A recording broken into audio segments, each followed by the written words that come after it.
নমস্কার প্রিয় ছাত্রছাত্রীরা, আবারও ফিরে এসেছি তোমাদের সামনে আগন্তুক ইউটিউব চ্যানেলটি নিয়ে। আজকের আলোচনার বিষয় নবম শ্রেণীর বেঙ্গলি অর্থাৎ বাংলার যে টেক্সট বইয়ে ধীবর বৃত্তান্ত নাট্যাংশটি আছে তার থেকে 3 নম্বরের প্রশ্ন উত্তর নিয়ে। দেখো, আজকের প্রশ্ন, শকুন্তলা অপমানিতা হলেন রাজসভায়। শকুন্তলা কে? তোর শকুন্তলা ছিলেন মহর্ষি কর্ণের পালিতা কন্যা। আচ্ছা, এবার লিখতে হবে শকুন্তলার এই অপমানের কারণ কি ছিল।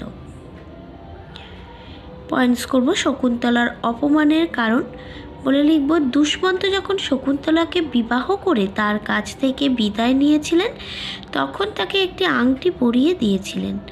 শকুন্তলাকে দুষ্মন্তর কাছে পাঠানোর সময় শকুন্তলার সখীরা মনে করে যে দুর্বাসার অভিশাপকে ব্যর্থ করার জন্য এই আংটিই হবে স্মারক চিহ্ন।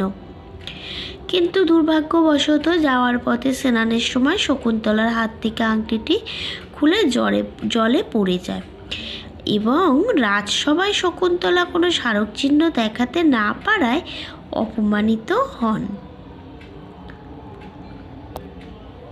এই উত্তরটা লিখতে হবে যদি 3 নম্বরে তোমাদের পড়ে।